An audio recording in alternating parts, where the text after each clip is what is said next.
pikirannya tidak mati aja. Pada hari ini saya Tapi hanya tidak apa-apa. menyampaikan Pada hari ini pesan, saya hanya bukan ingin dari pribadi saya, menyampaikan terkait pesan bukan dari pribadi peristiwa saya, dan terkait Aceh dengan masa peristiwa lalu, masa dan sekarang dan Aceh. masa akan datang.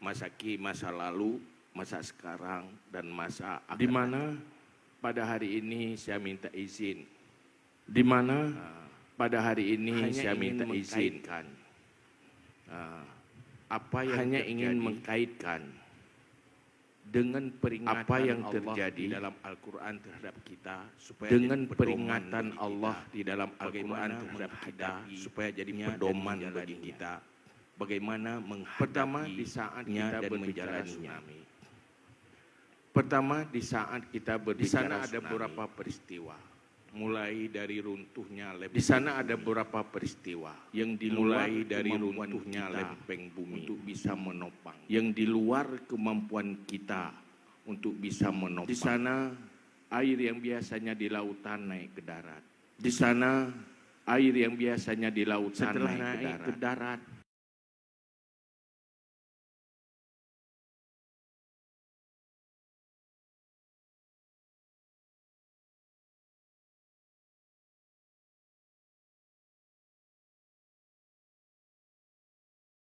Hidup. Dan di sana juga ada sisa-sisa Kemudian, yang masih hidup. setelah itu Kemudian datanglah setelah itu manusia-manusia, saudara-saudara datanglah di manusia-manusia, dunia ini, tidak peduli beda saudara-saudara agama, beda suku, datang di dunia bersimpati. ini, tidak peduli beda agama, beda suku, datang. Kita hanya bersimpati. melihat itu sebuah peristiwa. Kita hanya melihat itu sebuah peristiwa. Allah Tetapi punya sebenarnya sistem dan pola Allah mengingatkan manusia lewat punya takdir-takdir. sistem dan pola mengingatkan manusia lewat Tinggal takdir-takdirnya. Tinggal manusia mampu menangkapnya atau tidak. Maka pada hari ini saya hanya ingin mengutarakan 3 ayat Allah yang ada dalam Al-Quran. Di dalam surat Al-An'am. Nanti kita akan kaitkan dengan peristiwa yang terjadi di alam ini. Dan juga khusus untuk Aceh. Pertama, Allah dalam Al-Quran berfirman, sungguh kami telah mengutuskan kepada umat sebelummu, wahai Muhammad.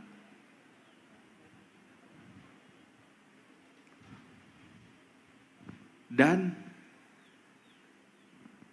kami takdirkan bagi mereka peristiwa ba'sa wa dharra,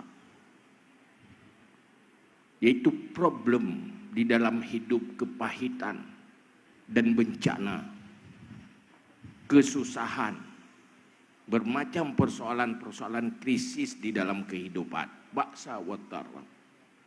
Apa tujuannya? La'allahum yatadarra'un.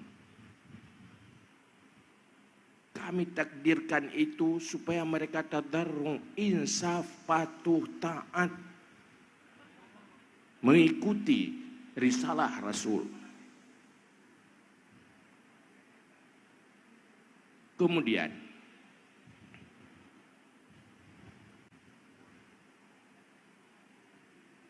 maunya falaula idja'ahum ba'suna tadarra'u. Maunya semestinya kalau sudah datang bala dan cobaan dari kami, tadarra'u, insaf, sadar. Walakin qasat qulubuhum, tetapi hatinya sangat keras. Hatinya sangat membatu. Fazayyana lahumus syaitan. Pada hati yang keras maka datanglah godaan syaitan. Menghias menggoda, memperindah apa yang mereka lakukan. Artinya mereka melakukan bermacam kemungkaran, bermacam dosa, bermacam maksiat. Tetapi terasa itulah sebuah keindahan dan kenikmatan.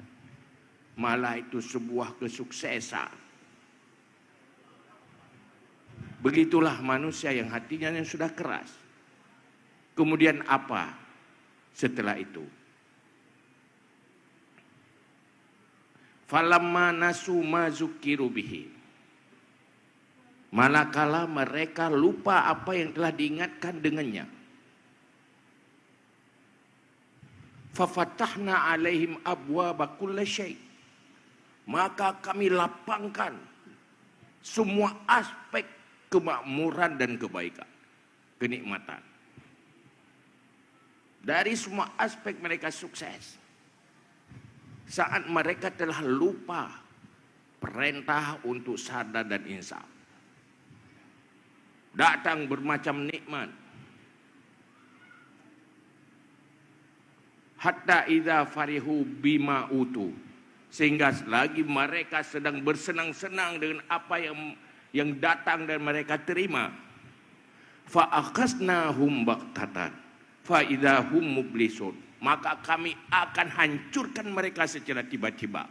Maka saat itu mereka tidak punya jalan keluar apa-apa lagi.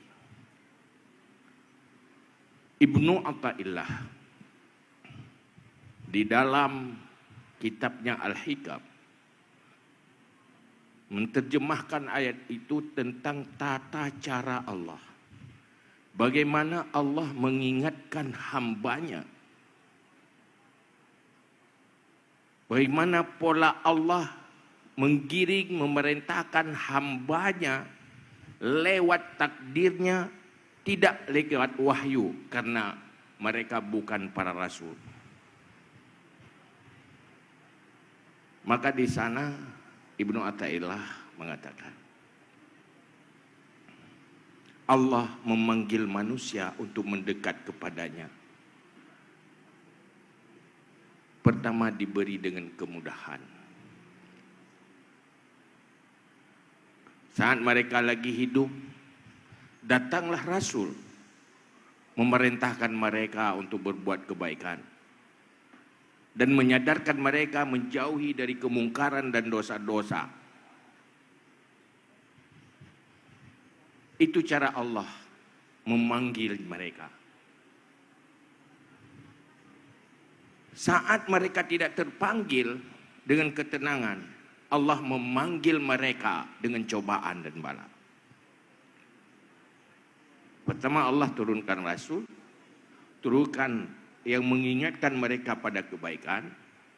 Kemudian Allah beri cobaan kepada mereka untuk menyadarkan mereka, la'allahum yatadarraun.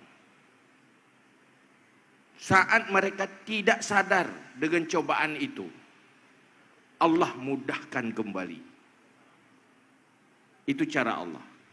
Allah beri kelapangan untuk mereka, bukan untuk sebuah bangsa saja, malah untuk setiap pribadi juga seperti itu. Allah beri kemudahan. Kenapa? Untuk mereka sadar supaya mendekat kepada Allah. Tapi mereka lupakan kesadaran itu. Nasu mazukiru bihi, apa yang diingatkan oleh para utusan Allah, mereka belakangi, mereka lupa. Maka ketika itu mereka lagi bersenang-senang dengan nikmat itu, fa akhaznahum baghtatan wa hum fa idahum mublisun. Maka kami hancurkan mereka secara tiba-tiba. Maka saat itu mereka tidak punya jalan keluar lagi, karena sudah berkali-kali diingatkan. Kita coba ingatkan dengan Aceh. Aceh pertama saat reformasi, Aceh dengan takdir Allah memperkuat kembali syariat Islam. Para ulama dimulai proses dan saya juga ikut bergabung dengan Gus Dur dulu berbicara untuk regulasi syariat Islam untuk Aceh. Itu takdir Allah, walaupun lewat tangan manusia. Artinya risalah Rasulullah diperkuat kembali untuk bersyariat di Aceh. Kita orang beriman tahu semua yang terjadi itu takdir Allah. Kenapa? Supaya kita kembali kepada konsep itu. Untuk mengingatkan kita. Walaupun itu bukan Rasul, tapi itu risalah dari Rasulullah. Kemudian,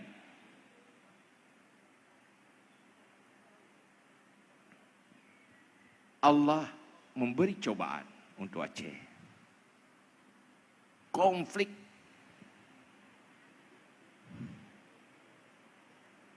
Orang tidak bisa keluar malam.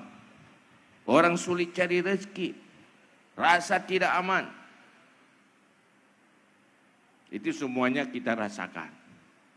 Ya generasi-generasi 40 tahun itu pasti sangat merasakan. Betapa pahitnya. Artinya Allah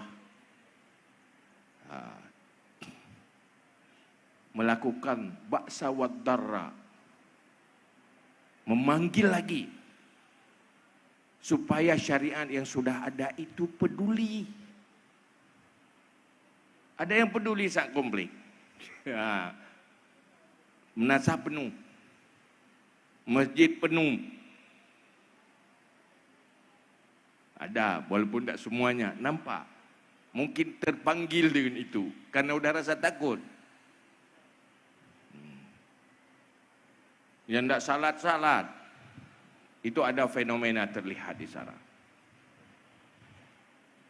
Mungkin yang terpanggil, ada yang tidak terpanggil, tetap tidak salat, tetap curang.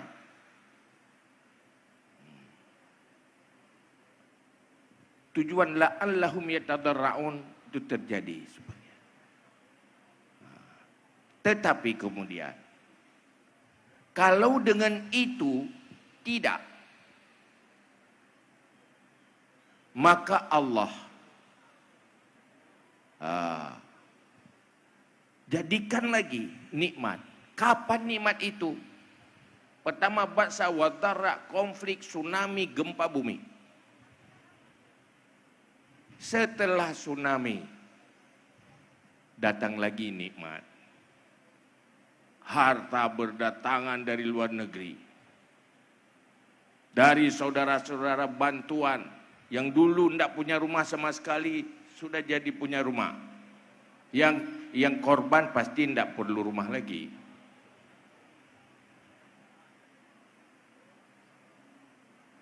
Artinya dalam nikmat kembali. Nikmat bermacam bantuan, dapat perdamaian. Itu sebuah nikmat. Tetapi ingat itu. Jangan sampai lupa. Jangan sampai lupa apa yang diperintahkan oleh Allah. Kalau lupa, ada peringatan lagi. Falamma nasu ma zukkiru bihi fatahna alaihim abwaaba kulli syai'. Jangan sampai kita termasuk di sana. Saat lupa kepada perintah Allah untuk menjadi orang baik, berperilaku baik. Fatahna alaihim abwaaba kulli syai'. Kami buka segala aspek. Tetapi jangan sampai itu jadi jebakan karena ketidaksadaran dan keinsafan. Ujungnya malapetaka menunggu. Kalau nikmat tidak disyukuri, tidak menggiring kepada kesabaran, fa'akhadnahum baghtatan, maka kami akan hancurkan mereka tiba-tiba. Inilah hal yang menakutkan kita. Maka oleh karena itu, dalam peristiwa ini, kita tahu ada katanya musibah. Boleh. Tetapi ada yang nikmat dalam musibah. Dari hancur lempeng bumi naik air ke darat. Kemudian hancur roboh oleh gempa bumi seluruh bangunan. Di sana ada yang mati, di sana ada yang hidup, di sana anak-anak kecil yang kehilangan orang tuanya. Bermacam peristiwa terjadi. Dari semua rangkaian itu, yang benar-benar bencana itu yang mana? Maka Pak Gub tadi bilang, ini bencana, sadar bencana. Bencana lebih umum nih, tidak bencana tsunami saja. Kalau inflasi juga bencana katanya. Karena itu jadi beban, jadi masalah. Artinya sadar bencana. Perlu sadar dan perlu sadar bencana. Kira-kira kalau kita pakai kacamata iman, kita orang beriman, dari semua rangkaian peristiwa itu yang jadi bencana, benar-benar bencana itu apa? Dan siapa? Ya, banyak orang mati. Ya, orang mati bencana memang. Yang sudah mati bencana. Nikmat datang yang terima siapa? Bukan orang yang udah mati. Pasti orang yang masih hidup. Malah banyak yang tidak kena tsunami juga dapat rezeki. Jadi pengusaha besar. Banyak multi efek luar biasa. Kalau menurut kacamata iman, kacamata agama, bencana terbesar adalah kematian di saat kuburan kita lubang neraka, bukan kebun surga.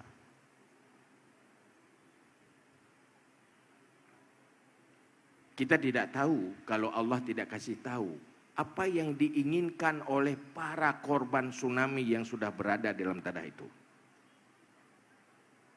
Kita tidak tahu kalau Allah tidak kasih tahu. Cuma Allah kasih tahu.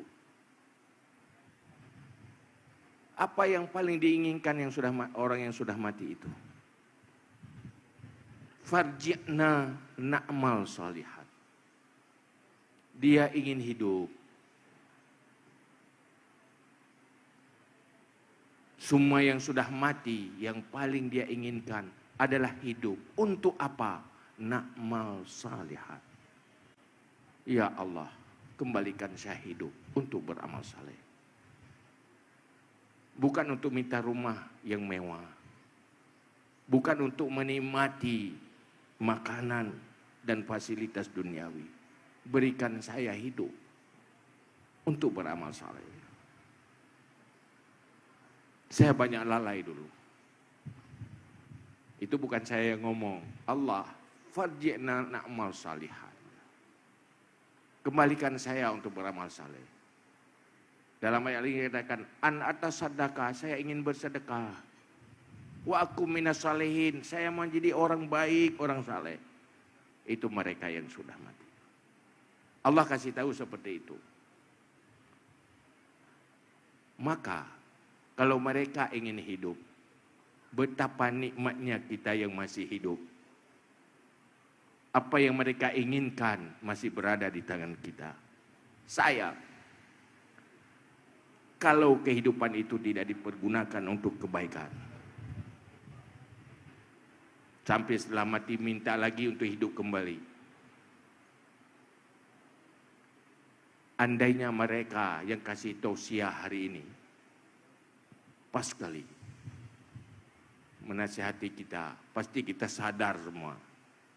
Ini tusuk yang nasihat, sama-sama masih hidup, sama-sama belum ke kuburan.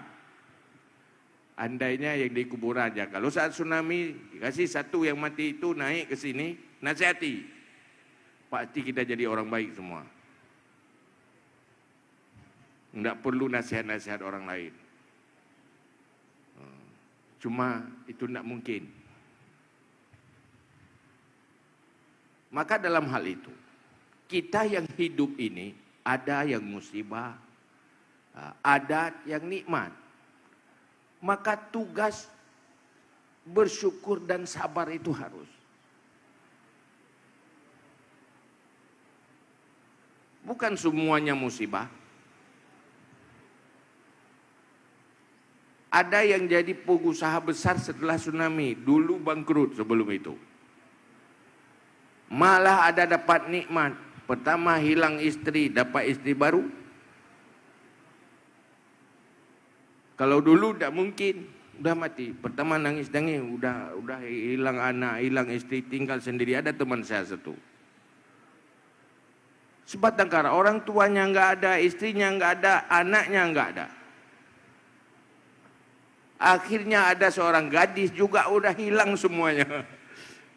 Akhirnya mereka berdua yang sebatang kara itu berpasangan kembali.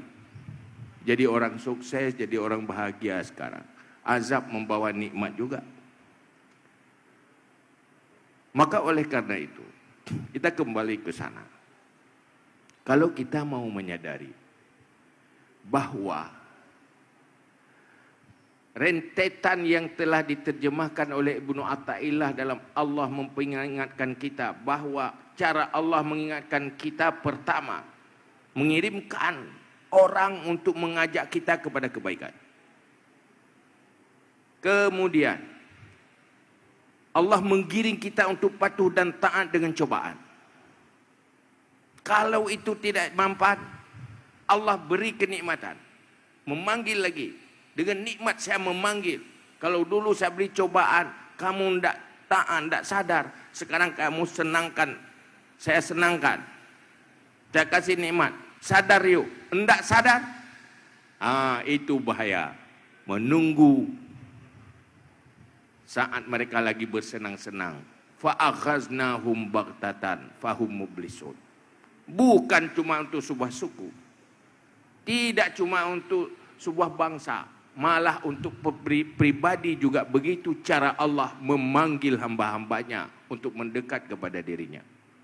Maka lewat tsunami ini, anggap saja kita sedang dipanggil. Pertama, syariat datang. Kemudian konflik juga datang. Kemudian gempa bumi datang. Mungkin belum sadar, maka perdamaian juga datang. Bantuan juga datang. Nikmat berdatangan, seluruh dunia memperhatikan. Tidak terbayangkan berapa banyak bantuan. Tetapi ingat lagi, jangan lupa yang pertama itu, kita hamba Allah. Apalagi orang Aceh ini umumnya orang beriman dan bersyariat. Kembalilah kepada syariat. Kembalilah kepada agama, itu peringatan Allah. Kalau tidak, kita takut sekali. Fa'akhaznahum baghtatan. Ngeri sekali. Tiba-tiba kami akan hancurkan kalian. Secara tiba-tiba. Dan saat itu tidak ada solusi lagi. Tidak ada fase yang ketiga lagi. Dan nikmat lagi, tidak. Maka ini persoalan yang pertama. Dari tsunami itu, kita lihat dengan kacamata Al-Quran. Maka jangan lihat ini bahasa tusuk. Tidak. Itu bahasa dari Allah. Cuma Allah takdirkan, tersampaikan lewat lidah saya hari ini. Semoga menjadi rahmat bagi kita semua. Peringatan Allah ini. Yang kedua, tsunami menyadarkan kita bahwa saat kita musibah, kita tidak bisa menyelamatkan diri kita sendiri dan menangani diri kita sendiri. Sehebat apapun kita, kalau kita sendiri yang tertimpa bencana, pasti butuh orang lain. Seorang ahli tukang urut ahli pun, dia ahli mengurut orang, ahli tukang rehab orang-orang patah, itu kalau orang lain. Tapi coba kalau dia yang terkilir, dia tidak bisa memperbaiki dirinya sendiri. Pasti butuh orang lain. Maka kita orang Aceh harus bersyukur kepada hamba-hamba Allah yang memperhatikan kita. Jangan lupakan mereka. Karena Allah mengancam kita, malam yashkurin nas lam yashkurillah. Siapa yang tidak bersyukur kepada manusia, dia tidak bersyukur kepada Allah. Rupanya dengan kebersamaan, semuanya bisa tertangani. Maka kita harus sadar, kita harus bijak di dalam pergaulan dunia. Kita butuh orang lain. Kadang kita naik haji saja tidak lepas dari sentuhan tangan-tangan orang yang tidak beriman dan tidak beribadah haji. Pesawat yang buat orang yang anti haji lah. Tapi kita naik pesawat mereka juga untuk sampai ke sana. Itu saling membutuhkan dengan menjaga etika dan batas-batas. Yang kedua, hal yang paling menguntungkan bagi kita orang beriman. Kita sadar saat tsunami terjadi, rupanya bangunan negeri yang dibangun walau ratusan tahun bisa hancur 15 menit. Rumah mewah, kita proses cari rezeki, bertingkat, tiba-tiba 15 menit lenyap. Nyawa hilang, tubuh kehilangan nyawa, nyawa juga kehilangan tubuh. Tapi ada sesuatu yang tidak bisa hilang oleh tsunami, malah tidak bisa hilang oleh runtuhnya langit, yaitu iman dan amal saleh. Langit runtuh, matahari jatuh, bumi terbelah jadi air. Iman dan amal saleh tetap akan kekal membawa kita ke syurga. Yauma la yanfa'u malun wala banun illa man atallahu biqalbin salim. Hari yang tiada manfaat lagi harta dan keluarga kecuali Allah, orang yang mempunyai hati yang sehat sejahtera, yaitu beriman dan berakhlak, beramal saleh. Itu bangunan yang tidak hancur sama sekali, walau tubuh jadi tanah. Apapun yang terjadi, walau tsunami menenggelamkan seluruh dunia, itu yang mengekalkan kita. Maka bagi kita orang beriman, tidak ada bencana selain bencana iman dan bencana moral dan akhlak. Itu bencana yang menjadi bencana abadi. Maka keberuntungan itu yang perlu kita sadari. Rumah kalau tidak hancur oleh tsunami, hancur oleh kematian kita. Kecil persoalan tsunami kalau kita tidak mati. Tetapi yang paling besar adalah kiamat. Yang paling besar dari tsunami kiamat. Kiamat itu tidak mesti hancur langit dan bumi. Ada kiamat pribadi. Apa itu kiamat pribadi? Apa yang dikatakan oleh Rasulullah? Man mata faqad qamat kiamatuhu. Siapa yang mati, maka sudah terjadilah kiamat untuk pribadinya. Itu sudah kiamat. Tidak ada lagi dunia bagi dia. Tidak ada lagi rumah, tidak ada lagi pakaian, tidak ada, semuanya sudah tidak ada. Matahari tidak bersinar lagi pada dirinya. Itu sudah kiamat. Itu yang paling kita takutkan. Tetapi ada yang membahagiakan kematian dan menyukses kematian. Itulah iman dan amal saleh kita. Maka kalau berbicara tsunami, berbicara tentang kehancuran.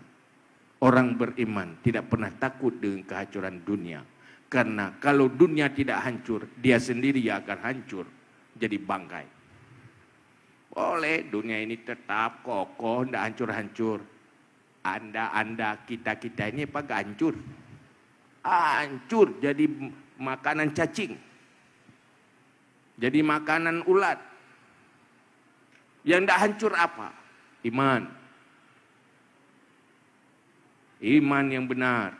Amal saleh. Maka berbahagialah bagi orang-orang yang beriman.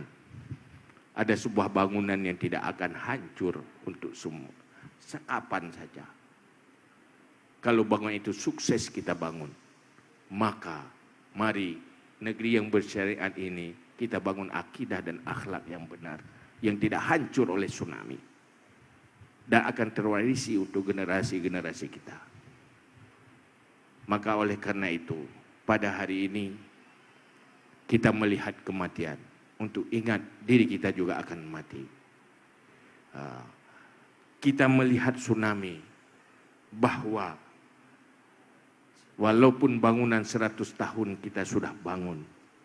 Boleh hancur kapan saja.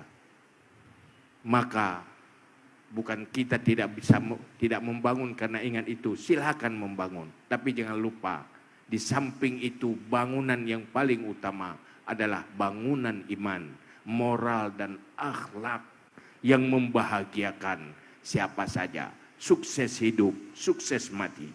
Karena orang beriman, dia bisa sekali hidup menyelesaikan 2 persoalan. Persoalan hidup itu sendiri dan persoalan setelah hidup. Disinilah beruntungnya syariat, beruntungnya iman, beruntungnya kita membangun itu. Artinya bisa menyelesaikan semua persoalan. Karena kita tahu agama hadir untuk menertibkan dunia demi tertib akhirat. Untuk hasanah fid dunia dan juga hasanah fil akhirat. Dia menyelesaikan 2 persoalan. Kalau ada orang beriman bermasalah dengan dunianya, masih dipertanyakan imannya. Kalau orang Islam bermasalah di dalam kehidupannya, dipertanyakan Islamnya. Mungkin dia tidak tahu Islam atau dia tidak cinta Islam. Maka saya di semua forum ingin mengatakan, aneh kalau semua aspek kehidupan di Aceh bermasalah, sementara dia menggaungkan konsep syariat Islam. Kita tahu, syariat itu tidak cuma di masjid. Bagaimana interaksi sosial dengan tetangga. Bagaimana interaksi di dalam rumah tangga. Bagaimana tertibnya kehidupan dalam lingkungan. Sayang, konsep-konsep ini tidak disampaikan kepada umat Islam. Mungkin dia hanya tahu taharah, tahu ibadah, tapi tidak tahu aktivitas halal haram di dalam semua aspek kehidupan. Maka mari kita mulai generasi-generasi kita transfer pengetahuan Islam secara memadai. Sampaikan Islam secara benar dan memadai. Insya Allah mereka jadi bangsa yang kuat. Jangan jadi bangsa yang lemah. Kita dulu ingat, kalau sekarang sering kita bicara takut, kita buka wisata, datang orang-orang nanti yang tidak jelas, merusak generasi kita. Kenapa? Karena kita sendiri tidak imun. Dulu masa perang salib Salahuddin Al-Ayyubi,